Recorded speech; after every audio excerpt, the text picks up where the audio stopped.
यस्य प्रसादात् भगवत् प्रसादो यस्य प्रसादान्न गति कुतोऽपि तयं स्तुवंस्तस्य यशस्त्रिसन्ध्यं वन्दे गुरो श्रीचरणारविन्दम्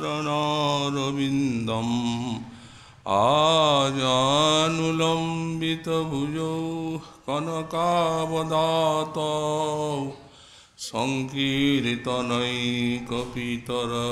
कमलायताक्षौ विश्वाम्बरौ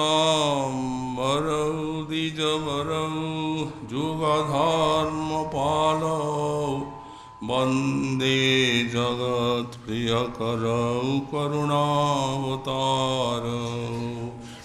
नमस्त्रिकालसत्याय जगन्नाथसुताय च सवृताय सपुत्राय सकलत्राय ते नमः। बर्हापीडाभिरामं मृगमदतिलकां कुण्डलाक्रान्तगण्डां वञ्जाक्षं कम्बुकण्ठां स्मितसुभगमुखं स्वाधुरेण्यस्तवेणुं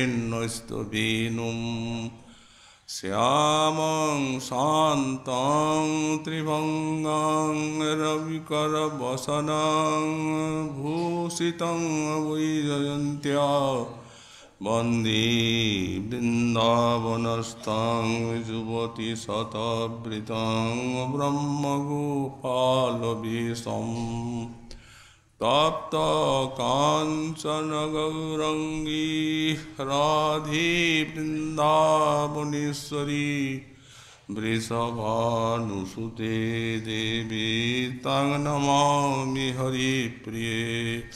मूकां करोति वाचालं पङ्गुं लङ्घयति गिरिं यत्कृपातमहं वन्दे परमानन्दमाधवां।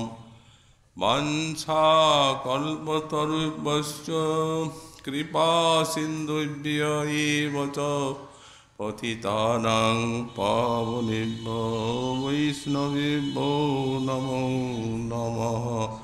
हरिभक्ति पराजित हरिनामपरायणा दुर्वृत्ता वा सुवृत्ता वा तेषां नित्यं नमो नमः। नमः धर्माय महते नमो कृष्णाय वेधसे ब्राह्मणे नमस्कृत्य धर्मान् वक्ष्ये सनातनान् नारायणं नमस्कृत्य नरं चैव नरोत्तमं देवीं सरस्वतीं व्यासं ततो जयो मुदीरयेत्।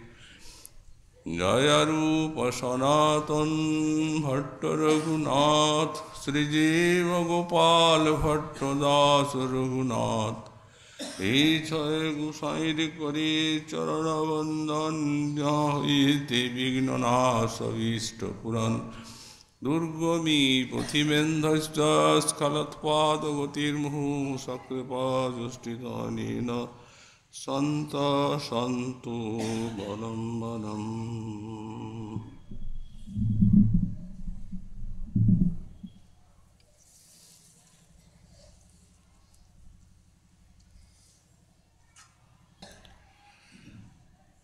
कलिंदगिरिनंदिनी सलिला बिंदु संदोन मृदुगति रतिश्रमं मिथुनमद्भुता क्रीडया अमन्दारसतुन्दिलं भ्रमरबिन्दवृन्दाटवी निकुञ्जवरमन्दिरे किमपि सुन्दरं नन्दति। कलियुग पावनावतार श्री श्री गौरांग महाप्रभुर পরম অন্তরঙ্গ পার্শ্বদ পরম পূজ্যপাদ শ্রী শ্রীল প্রবোধানন্দ সরস্বতী চরণ তাঁর শ্রী শ্রী রাধারস সুধানিধি গ্রন্থে 133 সংখ্যক শ্লোকে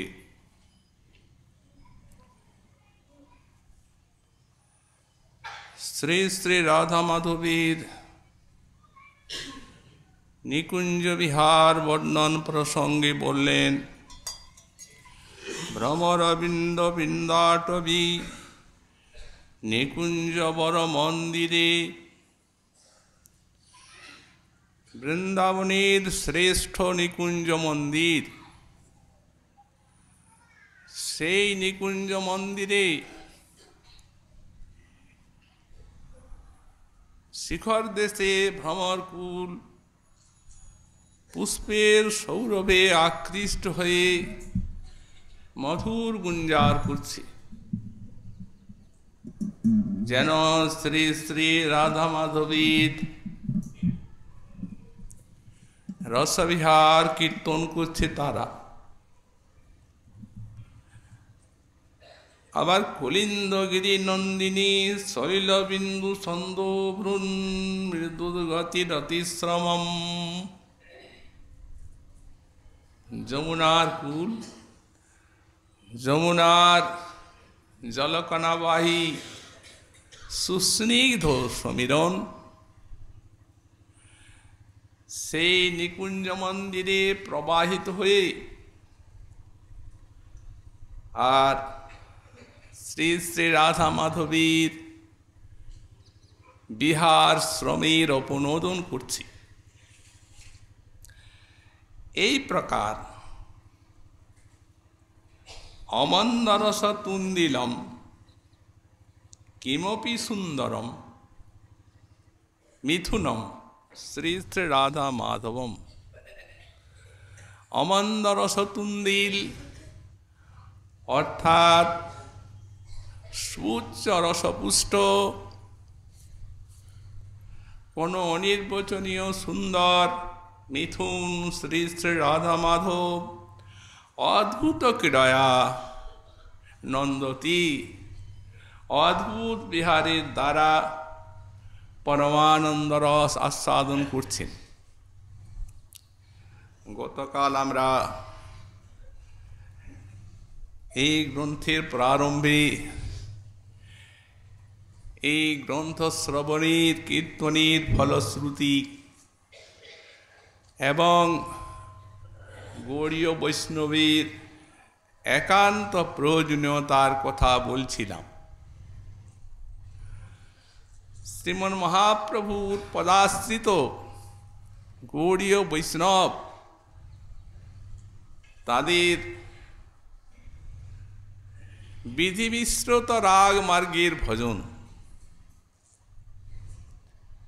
শ্রী সনাতন শিক্ষায় মহাপ্রভু শ্রীমুখেই বললেন, বাহ্য অন্তর ইহার দ্বৈত সাধন। বাহ্যে সাধক দেহে করে শ্রবণ কীর্তন, এই বিধি সম্বলিত। আর মনে নিজ সিদ্ধ দেহ করিয়া ভাবন, রাত্রিদিন চিন্তে ব্রজি কৃষ্ণের সেবন। এতে আমরা তাঁর শ্রীমুখ বাণীতে বুঝলাম বিধি সম্বলিত রাগ মার্গের ভজন, এবং এই ভজনের একমাত্র মূল্য লোভ, সেও আমরা বলেছি। তত্র লল্যম আপনি মূল্যমে কলম। এবং সেই যে লোভ দু প্রকারে জন্মায়, একটি হচ্ছে শ্রী শ্রী রাধা মাধবীর মাধুর্যের আস্বাদন শ্রবণ কীর্তন, আর এক প্রকার হচ্ছে সখীমঞ্জরীগণের শ্রী শ্রী রাধা মাধবীর প্রতি যে ভাব মাধুরী, এই ভাব মাধুরীর শ্রবণ কীর্তন। এই দুইটির কথাই আমরা মহাজন বাণীতে দেখতে পাই। শ্রীমৎ রঘুনাথ দাস গোস্বামী চরণ তাঁর শ্রী ব্রজবিলাস তবে লিখেছেন, জন মাধুরী দিব্য সুধা রসাভেদ স্মৃতে কনে নাপি পতি ললিতাত্মা। যে রাধা মাধবের মাধুরী অপ্রাকৃত অনন্ত অমৃত রসের কোটি কোটি সিন্ধু, তো সেই সিন্ধুর এক বিন্দু শ্রীতে কনে নাপি, সে রাধা মাধব মাধুর্যের যে সিন্ধু তার এক বিন্দুর স্মরণে আমার মনটি অতিশয় লুপ্ত হয়ে পড়েছে তাদের ভজনের জন্য। এটি হচ্ছে একটি কারণ, রাধা মাধব মাধুরীর শ্রবণ কীর্তন। আর দ্বিতীয় কারণ যেটি, ব্রজবাসীগণের ভাব পরিপাটির শ্রবণ, সেটি তো মহাপ্রভু নিজেই বললেন। ব্রজবাসী জনের রাগাত্মিকা ভক্তি, রাগময়ী ভক্তির হয় রাগাত্মিকা নাম, তাহা শুনি লুপ্ত হয় কোন ভাগ্যবান।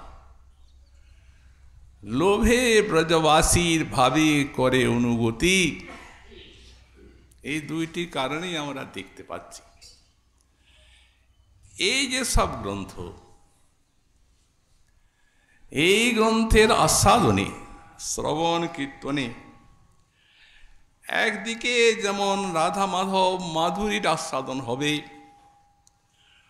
অপরদিকে তেমনি শ্রীপাদ যেভাবে মঞ্জরি ভাব পরিপাটি তাঁর প্রার্থনা স্তোত্রে কীর্তন করেছেন, তার যথেষ্ট পরিমাণে শ্রবণ কীর্তন হবে। দুইটি লোভ প্রাপ্তির উপায় এই গ্রন্থে নিহিত আছে। ততএব এই সব গ্রন্থের আস্বাদনকে বাদ দিয়ে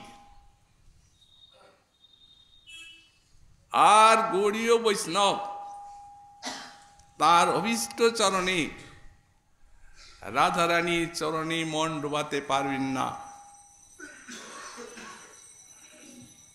আনুগত্যের ভজন, এরা ব্রজে নিত্য কিঙ্করী, এদের আনুগত্যের সিদ্ধি হবে এদের এই বাণীর আস্বাদনে,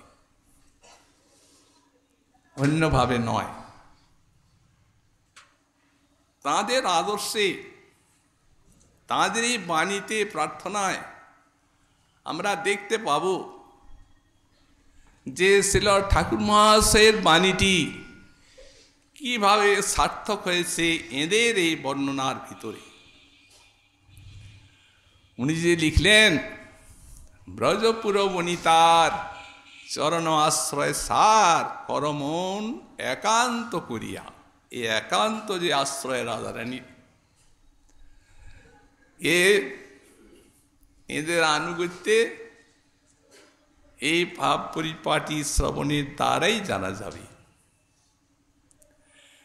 এখানে গোসাইপাদ একটি কথা লিখেছেন এই শ্লোকে, যে নিকুঞ্জ বর মন্দিরে বৃন্দাটবি নিকুঞ্জ বর মন্দিরে কিমপি সুন্দরং নন্দতি। বৃন্দাবনের নিকুঞ্জ মন্দির বড় একটি শব্দ দিয়েছেন, যে শব্দটির ওই তিনটিতেই ব্যাপ্তি আছে। বৃন্দাবন বড়, নিকুঞ্জ বড়, নিকুঞ্জ মন্দিরও বড়, শ্রেষ্ঠ। গতকাল আমরা বৃন্দাবনের কথা বলছিলাম। ব্রহ্মাণ্ডের থেকে বৃন্দাবনের শ্রেষ্ঠতা, অতএব বড়। তাছাড়াও সমগ্র যত ভগবানের ধাম, সব ধামের থেকে বৃন্দাবন শ্রেষ্ঠ। কত শ্রেষ্ঠ, কি পরিমাণ শ্রেষ্ঠতা আমরা জানতে চাই। গোস্বামীপাদ বৃন্দাবনের ঐকান্তিক করুণাভাজন। কেউ যদি তা জানতে চান তাহলে তার বৃন্দাবন মহিমামৃত পড়বেন। সে একটা সাগর। শোনা যায় 100 শতক বৃন্দাবন মহিমামৃতে পূর্ণ, কিন্তু দুর্ভাগ্য মাদিস সাধকের মাত্র 17টি পাওয়া গেছে। তো এই 17টি এতেই বৃন্দাবনের মহিমা, তার মাধুরী, তার লীলা কিভাবে যে তার বর্ণনায় ফুটে উঠেছে, সে বর্ণনার কারো ভাষা নেই। বৃন্দাবনের সৌন্দর্যে, ভাবমাধুর্যে, ভাবের গৌরবে যেমনি পরম সমৃদ্ধ তার গ্রন্থ, যেমনি সুন্দর, তেমনি মধুর, তেমনি অদ্ভুত আকর্ষণময়। প্রথমে লিখেছেন শ্রী বৃন্দাটবী মম হৃদি স্ফোরয় আত্মস্বরূপম, প্রথমে 3য় শ্লোকে। হে মাতো শ্রী শ্রী বৃন্দাটবী মম হৃদি, আমার হৃদয়ে আত্মস্বরূপম স্ফোরয়, তুমি নিজের স্বরূপকে স্ফুরিত করো। সত্যি বৃন্দাটবী তার অন্তরে নিজের স্বরূপে স্ফুরণ দিয়েছেন। সুতরাং আমরা যে বললাম অনন্ত গুণী বৃন্দাবন অন্য ধামের থেকে শ্রেষ্ঠ, এতে কোনো সন্দেহ নেই। আবার আমরা লীলাতেও দেখতে পাই। শ্রীমন মহাপ্রভু পুরীধামে পুরা পঞ্চমীর দিন পার্শ্বদগণ সঙ্গে কমলা দেবীর বিজয় দর্শন করছেন। লক্ষ্মী দেবী মানিনী হয়ে এসেছেন জগন্নাথের উপরে, সাঙ্গ পাঙ্গ পার্শ্বদ নিয়ে শাসন করবেন প্রিয়কে। সেই প্রসঙ্গে আমাদের শ্রীমন মহাপ্রভু স্বরূপ দামোদরীর নিকুটে শুনছেন ব্রজরস, ব্রজের মান।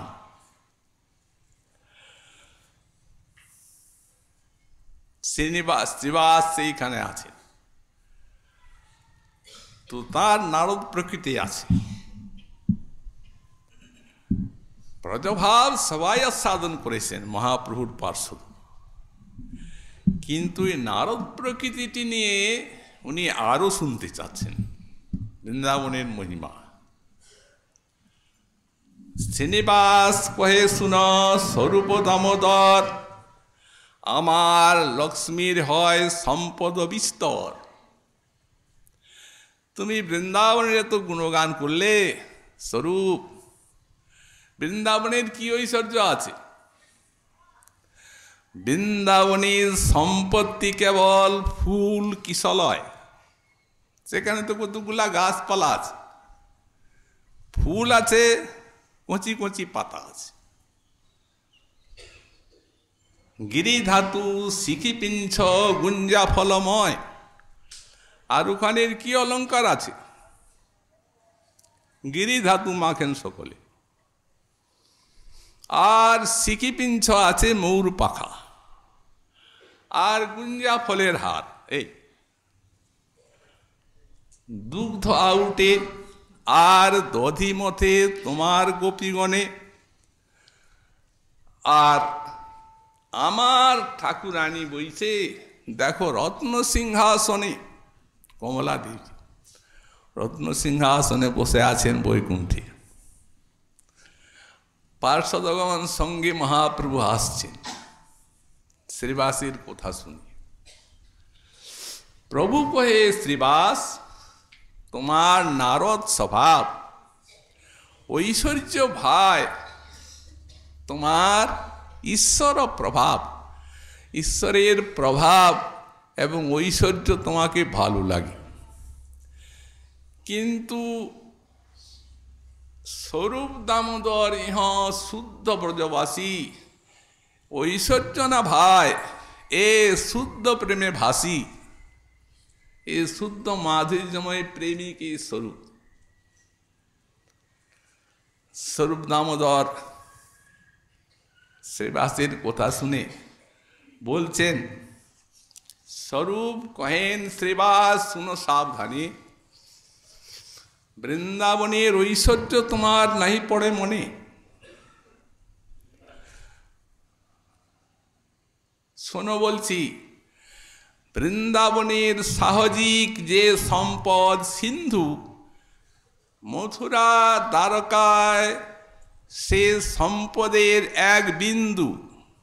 কোথায় সিন্ধু আর কোথায় বিন্দু, তুলনা করা যায় অন্য ধামের সঙ্গে? শ্রীবাস, তুমি বললে কি এই গাছপালার বৃন্দাবন, কি আছে বৃন্দাবনে, কিন্তু এই গাছপালাগুলোর স্বরূপ কি? কল্প বৃক্ষ লতা যাহা সাহজিক বন, যে বৃক্ষের এই বন বৃন্দাবন, প্রত্যেকটি বৃক্ষ, প্রত্যেকটি লতা কল্পবৃক্ষ এবং কল্পলতা প্রার্থীকে চতুর্বর্গ দেবে, ধর্ম অর্থ কাম মুক্তি দেয় না। চানো না কেউ, চাইবেন কেন? তারা তো কৃষ্ণ মাধুর্য সিন্ধুতে দিন রাত অবগাহন করছেন, অতএব তারাও চান না, এরাও দেন না। ফলমূল বিনা কেহ নামাগে অন্য ধন, তুমি যে বলছো ফলমূল, ওই ফলমূলগুলো এখানে কৃষ্ণের সেবাতে লাগে। এখানে ওই রত্ন মণিময় সিংহাসন আর মণিরত্নের অলঙ্কার এসবের মূল্যের থেকে অনেক বেশি দাম তার। ফলমূল বিনা কেহ নামাগে অন্য ধন, অন্য ধন মাগেন না, তারা দেন না। দেখো কোটি কাম ধেনু তাহা চরে বনে বনে, কোটি কোটি কাম ধেনু বনে বনে চড়ছে, চতুর্বর্গ দেবে, তারাও দেন না, এরাও চায় না। দুগ্ধ মাত্র দেয় কেহ না মাগে অন্য ধনে, অন্য ধনের দরকার নাই, কেবল দুধেরই দরকার কৃষ্ণ সেবার জন্য।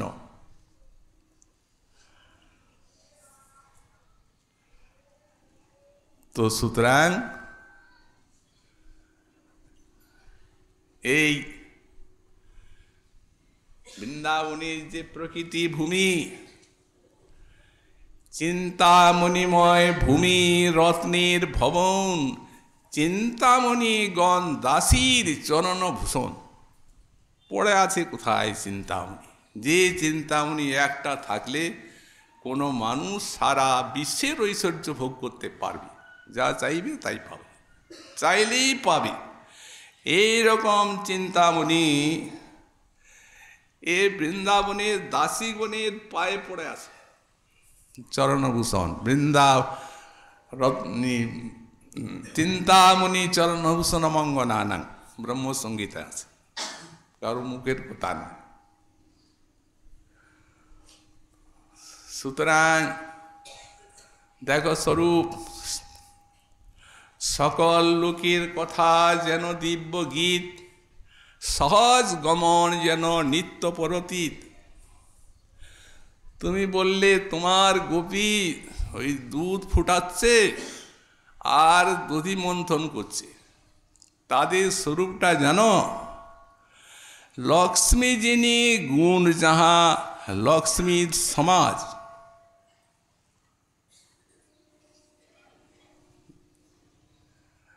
कोटि कमला काम्य को पादाम्बुज छटा। कोटि कोटि कमला एদের চরণ নখের ছটাকে কামনা করেন, পান না। এ রূপ আলাদা, ঐশ্বর্যের রূপ না, শুদ্ধ মাধুর্যময় রূপ। শ্রীমৎ রূপ গোস্বাই পাদ তাঁর চাটু পুষ্পাঞ্জলিতে যেখানে রাধারানীর চরণের সৌন্দর্য বর্ণনা করছেন, সেখানে লিখছেন ইন্দিরা মৃগ সৌন্দর্য স্ফুরত অঙ্ঘ্রি নখাঞ্চলে। অঙ্ঘ্রি নখাঞ্চলে নখের ডগাটা, সেই ডগার যে সৌন্দর্য ইন্দিরাগণ সেই সৌন্দর্যটি অন্বেষণ করেন, পান না। নখাগ্রের থেকে শিখাগ্র মহাভাব, মহাভাবের থেকে উত্থিত সৌন্দর্য। এই মহাভাব আর কোথাও আছে বৃন্দাবন ছাড়া, গোপী ছাড়া? তুমি বলে দিলে দুধ আবড়াচ্ছে আর দুধই মন্থন করছে, কিন্তু এদের স্বরূপ আলাদা।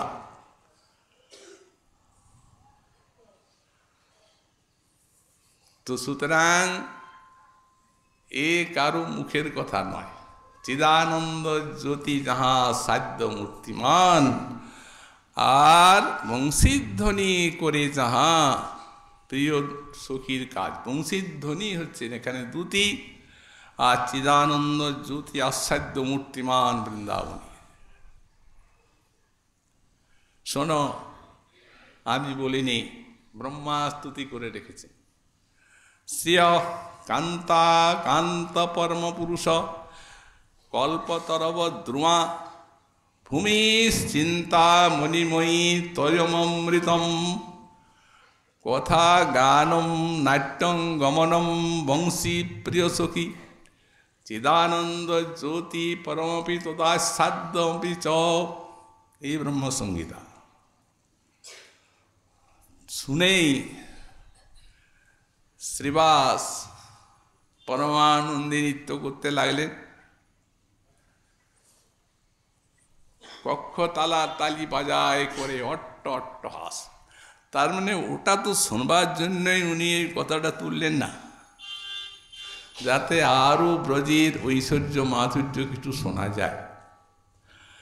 তো সুতরাং এখানের যে ঐশ্বর্য তা মাধুর্য মণ্ডিত আছে। যদি প্রকাশ হয় তাহলে ব্রজলীলার হানি ঘটে। এই জন্য ঐশ্বর্য থাকলেও ঐশ্বর্য প্রকাশ পান মাধুর্য মাখা হয়ে।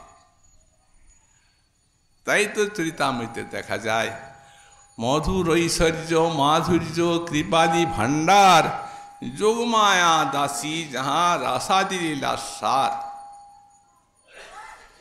রাসাদি লীলা সার, রাসে ৩০ কোটি গোপীর সঙ্গে অনন্ত মূর্তিতে নৃত্য করলেন গোবিন্দ। চোখের সামনে খোলা জায়গা, দেখছেন সবাই গোপীগণ, কিন্তু সে ঐশ্বর্য এত মধুরভাবে বেরিয়ে এলো। সকলেই মনে মনে চিন্তা করছেন, এদিকে দেখছি গোবিন্দ, ওদিকে গোবিন্দ, চারদিকেই তিনি। ও, এটি তার একটা অদ্ভুত নৃত্য কৌশল মাত্র। এইটাই তাদের মনে ওই ঐশ্বর্যকে, এত বড় ঐশ্বর্যকে চাপা দিয়ে দিল। এমন স্থানে বৃন্দাবন। তারপরে বললেন নিকুঞ্জ মন্দির, নিকুঞ্জ সেও বড়। কত বড়! এখানে তো নিকুঞ্জ রস, যেমন মধুর রসবতী কমলাগণীর নারায়ণের সঙ্গে বিলাস রত্নময় ভবনে, মহিষীগণের দ্বারকায় চাঁদর বিলাস রত্ন মাণিক্যময় ভবনে, নিজের গৃহে, কারণ কমলা দেবী হচ্ছেন পরমশিয়া আর মহিষীগণ হচ্ছেন সখিয়া কান্তা, শ্রী জানকী দেবীরও তাই। কিন্তু বৃন্দাবনী পরকীয়া কান্তা রসটিকে উচ্ছ্বলিত করার জন্য, অতীব আস্বাদনময় করে তোলার জন্য নিত্য কান্তাগুণের ভিতরে নিজের অভিন্ন শক্তি রাধারানী তাঁর কাব্যস্থানীয়া কোটি কোটি ব্রজবালার ভিতরে এনেছেন পরকীয় ভাব। কিভাবে তত্ত্বের ভিতরে রসের অদ্ভুত আকর্ষণ ফুটে উঠেছে তা এই লীলাই জানা যায়।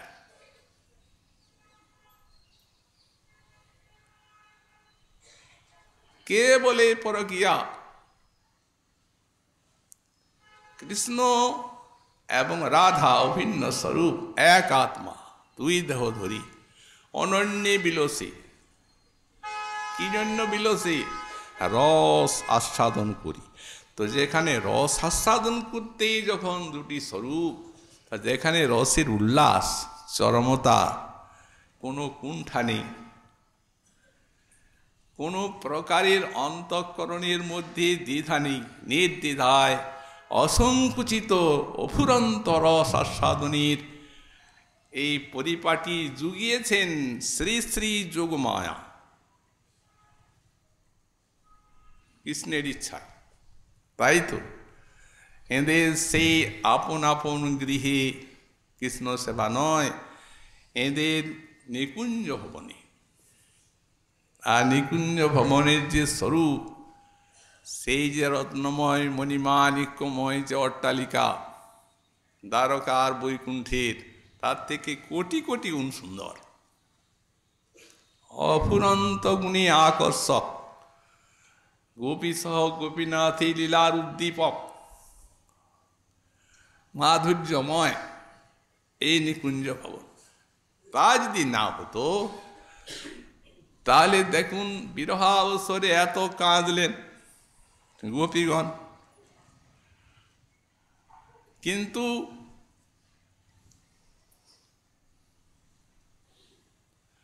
ব্রজধাম তারা ছাড়লেন না।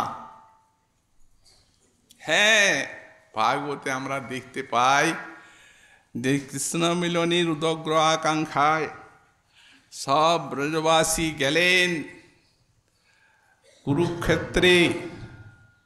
সূর্যোপর আগে ব্রজগোপীগণও তাদের সঙ্গে গেলেন, মিলন হলো। কিন্তু লীলা হলো কি? লীলার কোনো সম্ভাবনা নাই।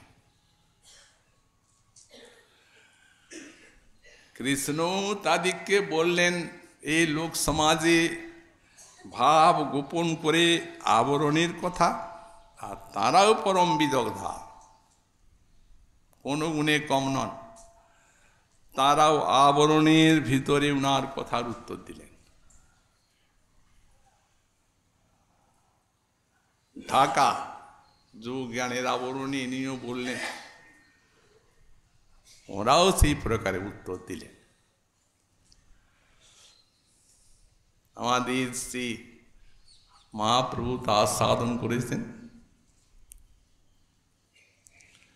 কবিরাজ গোস্বামী পাদের অপূর্ব বর্ণনা। কি উত্তর দিলেন?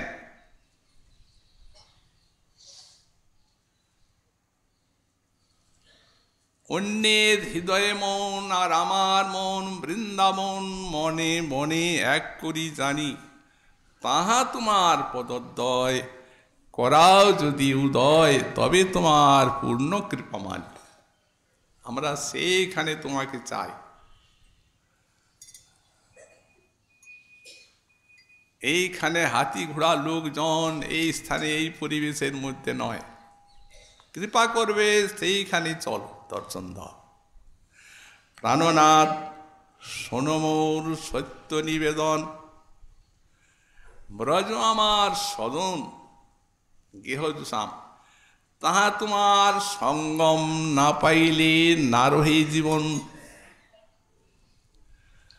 পূর্বে উদ্ধব দ্বারে এবে সাক্ষাৎ আমারে, তুমি জ্ঞান যোগীর কহিলে উপায়। কিন্তু আমাকে এই কথা বলা তোমার উচিত। তুমি বিদগ্ধ কৃপাময়, তুমি তো জানো আমার হৃদয়, তবে মোরে কি হইছে কহিতে জুয়ায়। নহে গোপী যোগেশ্বর, তোমার পদকমল ধ্যান করি পাইবে হইবে সন্তোষ। তোমার বাক্য পরিপাটি, তার মধ্যে কুটি নাটি, শুনি গোপীর বাড়ে আরো রোষ। আমরা তো এইসব কথা শুনে রেগে যাই। দেখো একটা কথা বলি, আশ্চর্য লাগে। সেই বৃন্দাবন গোবর্ধন যমুনা পুলিন বন, সেই কুঞ্জে রাসাদিক লীলা, সেই ব্রজে ব্রজজন, মাতা পিতা বন্ধুগণ, বড় চিত্র এ কেমনে পাশরিলা। এ তুমি কি করে ভুললে? বৃন্দাবনকে তুমি ভুললে কিভাবে? এই আশ্চর্য। কেন, আমি তো সেই আছি, তোমরাও সেই গোপী রাধারানী, আমিও সেই কৃষ্ণ। হতে বিরহ নাসের মিলন মাধুরীর কোনো অসুবিধা তো নেই। বললেন না না, তা হয় না। তোমার যে অন্য বেশ, অন্য সঙ্গ, অন্য দেশ, ব্রজজনী কভু নাহি ভাই, এ ভালো লাগে না। সেই নিকুঞ্জ ভবনী আমাদের তোমার সঙ্গে লীলা স্থান। ব্রজভূমি তারা ছাড়িতে নারে, তোমা না দেখিলে মরে, বলো ব্রজজনীর কি হবে উপায়। মহাজল বললেন না না, রাধারানীর বাণী, কিন্তু রাধারানী চান নাই। উনি বৃন্দাবন ছাড়েন, উনি কুরুক্ষেত্রে যাননি। ওটা তার একটা প্রকাশ, সেটিকে বিয়োগিনী সংযোগিনী প্রকাশ বলা হয়। তিনটি প্রকাশ, একটি মূল, দুটি প্রকাশ। যেটি বিয়োগিনী প্রকাশ, তিনি ললিত মাধবের মতে গেলেন সূর্যলোকে। আজ যিনি সংযোগিনী প্রকাশ, তিনি গেলেন দ্বারকায়, ভাগবতে দেখা যায়। কিন্তু বিষমানুনন্দিনী উনি দ্বারকা দূরে থাক। বৃন্দাবনের থেকে মথুরা কত দূর, মথুরাই গেলেন না।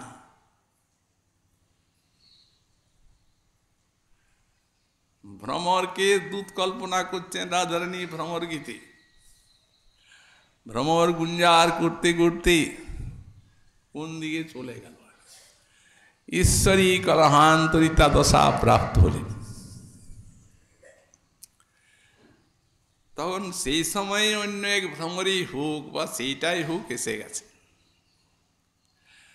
দেখে বলছেন প্রিয় সখ পুনরাগা প্রেয়সা পিসিত কিম বর কিমন রুন্ধে মাননীয়সী মেঙ্গ।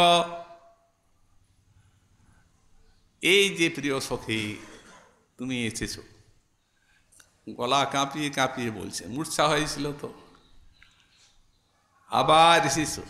প্রেয়সা পিসিত কিম, আমার বিরহ দশা দর্শন করে আমার প্রিয় কি তোমায় আবার পাঠিয়ে দিয়েছেন আমার কাছে?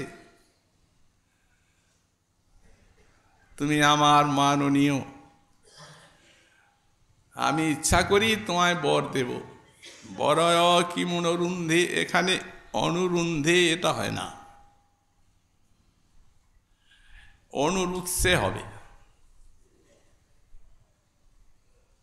এখানে যুষ্মৎ পুরুষের জায়গায় অস্মৎ পুরুষের ক্রিয়াটি যোজনা করে দিয়েছে।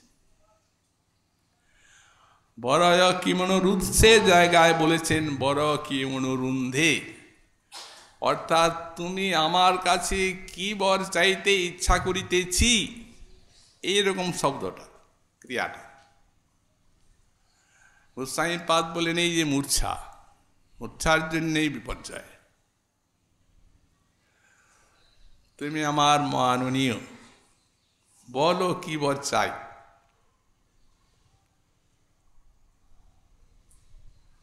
ভ্রমর গুঞ্জার করছে, গুঞ্জারে ঈশ্বরী কল্পনা করছেন। ভ্রমর যেন বলছে ঈশ্বরী বর দেবেন, কি সৌভাগ্য আমার, আপনি আজ্ঞা করুন, আমি একটা রথ নিয়ে আসি, আপনার প্রিয়তম সেখানে বিরহে কাতর, আমি আপনাকে সে রথে করে প্রিয়ের কাছে নিয়ে যাব। তখন বলছেন নয়াসি কথম আসমান তুস্তৈর্য দ্বন্দ্ব পার্শ্বম সততমুরসি স্ত্রীর বধূ সাকমাস্তে।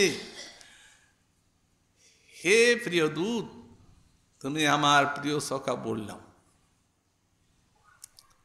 নয়াসি কথম আসমান, আমাদিকে ওখানে নিয়ে যাবে কেন, মথুরায় কেন নিয়ে যাবে, তুমি তাকে এইখানে নিয়ে এসো, কারণ আমাদের তো এখানেই মিলন ভূমি, এখানে নিয়ে এসো বৃন্দাবনে। ভ্রমর বলছে কেন ঠাকুরানী, সেখানে কি অসুবিধা আপনার? বললেন দারুণ অসুবিধা। দুস্তৈর্য দ্বন্দ্ব পার্শ্বম, আমরা জানি তার স্বভাব, সে রমণী ছাড়া থাকতে পারে না। ওখানে বড় বড় সমস্ত মথুরার রাজকন্যা, তারা তো তার কাছে সেবা করছে। ভ্রমর গুঞ্জার করতে করতে যেন বলছেন ঈশ্বরী কি অলিক কল্পনা করেন, প্রভু আমার এই গায়ত্রী সব দীক্ষা অধ্যয়ন করে ব্রহ্মচর্য ধারণ করে আর সবেমাত্র ফিরেছেন, অতএব সেখানে আপনি এই সব দুস্তৈর্য দ্বন্দ্ব পাঠ সঙ্গে কথাগুলি কেন বলেন?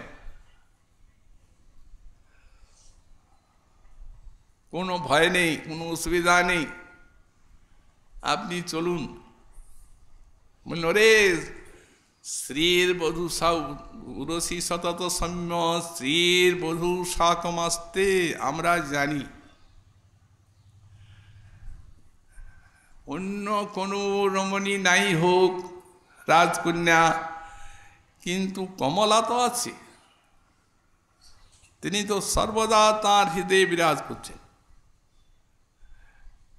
তাঁর বুকে বিরাজ করছেন কমলা স্বর্ণরেখা রূপে।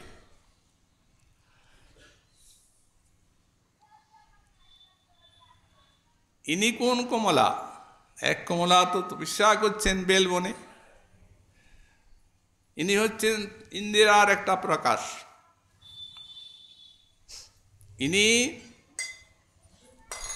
ইনিও তপস্যা করলেন কৃষ্ণকে পাওয়ার জন্য, তপস্যায় সন্তুষ্ট হয়ে কৃষ্ণ দর্শন দিলেন। ওই যে ইন্দিরার, সে তো ভাগবতের কথা, আর তারপরে এ পদ্মপুরাণের কমলা। বলো কি বর চাও? তো উনি চাইলেন গোপীগণ যেভাবে তোমার সঙ্গে লীলা করেন আমি সেইভাবে লীলা করতে চাই। কৃষ্ণ বললেন সর্বথা অসম্ভব, তা হয় না, প্রেমানুরূপ লীলা, প্রেমের অনুরূপ তো কৃষ্ণের লীলা হবে।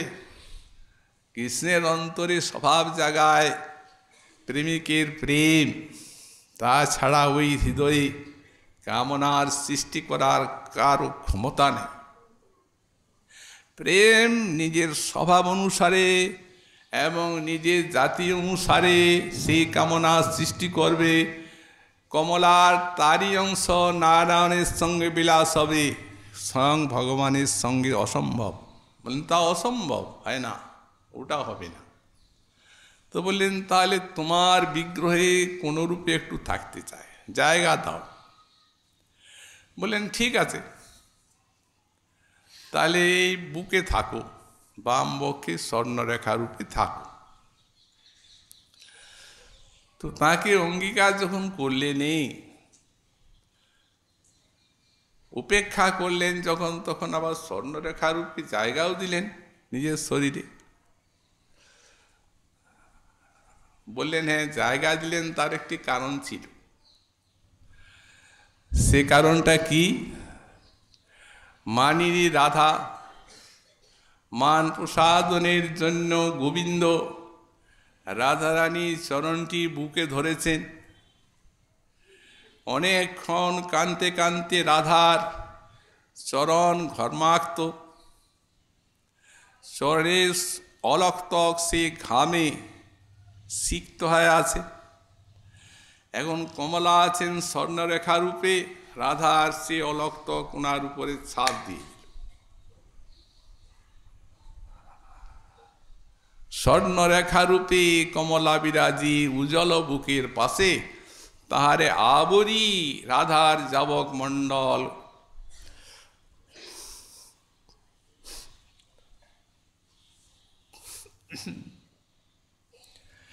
গরবের ভরে হাসে, তুমি মাধুর্যের রাজ্যে। তো সুতরাং এই মাধুর্যের রাজ্যে কৃষ্ণের বুকে থাকলো এই দশা।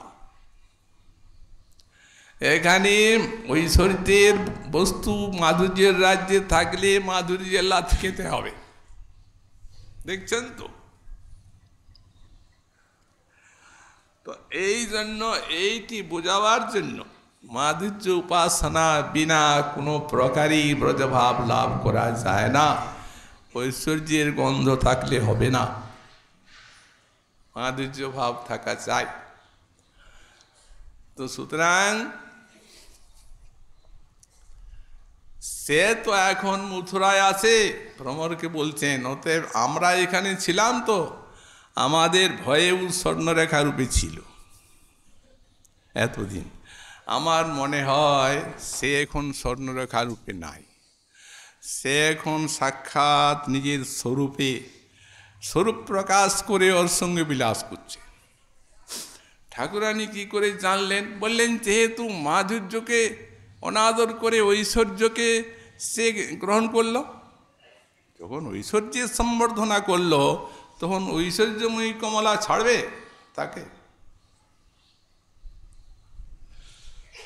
রাধারানী বৃন্দাবন ত্যাগ করেন না। এইরূপ অবস্থাতেও ব্রজভূমিকে আশ্রয় করে ঈশ্বরী আর কৃষ্ণের প্রতীক্ষা করেছেন তার সেবার জন্য, তাকে সুখী করার জন্য। এই বৃন্দাবন নিকুঞ্জে তার আগমনের। তো তাহলে শ্রীকৃষ্ণ যদি বলেন তুমি এলে এখানে আমি সুখী হব মথুরায়, তো যাবেন না কেন? কারণ শ্রীকৃষ্ণ সুখ ছাড়া রাধারানী অন্য কিছু চান না। বললেন না, তা কখনো হয় না। ওনার ধারণা আমরা গেলেই তিনি ভাবান্তর প্রাপ্ত হবেন, ওই জায়গাটি হচ্ছে অন্য পরিবেশ। সুতরাং এই জন্যই তোমার যে অন্য দেশ, অন্য সঙ্গ, অন্য বেশ, ব্রজজনী কহু নাই ভাই। তারা ব্রজভূমি ছাড়িতে নারী, তোমানা দেখিলে মরি, বলো ব্রজজনীর কি হবে উপায়। তেমনি নিকুঞ্জের ভিতরে মন্দিরও বড়, চরম রত্ন মহামাণিক্যময় ফুল কিশলয়ের ভিতরে এইসব ব্রজের মন্দির, সেই রূপেই সব বর্ণনা আছে। রাধাকুণ্ড বর্ণনা করেছেন কবিরাজ গোস্বামী পাদ তাঁর শ্রী গোবিন্দ লীলামৃতে। কি সব স্বরূপী চারদিকে মহামাণিক্য রত্নের ছড়াছড়ি, এখানে দুর্লভ সেই সমস্ত মণিমাণিক্য যা অন্য কোনো ধামে নাই। সেই দিয়ে এই নিকুঞ্জ মন্দির গড়া, রাধা মাধবীর অপূর্ব বিলাস ভূমি। তো বললেন এই জন্য নিকুঞ্জ বড় মন্দিরে অমন্দরস তুন্দিলং মিথুনম অদ্ভুত ক্রীড়য়া নন্দতি। এই মিথুন অদ্ভুত ক্রীড়াতে আর আনন্দ লাভ করছেন শ্রী শ্রী রাধা মাধব। একটি মধুর লীলা স্ফূর্তিতে এই শ্লোক চক্ষে লীলাটি সাক্ষাৎ দর্শন করছেন এবং আস্বাদন করে, আর এই শ্লোকে তার করছেন রসোদ্গার। তবে সেই লীলাটি শ্রমণ মহাপ্রভুর কৃপা হলে আগামীকাল আবার আমরা আস্বাদন করব। আজকে আমাদের শ্রী শ্রী রাধা রসিক কথা এখানেই বিশ্রাম।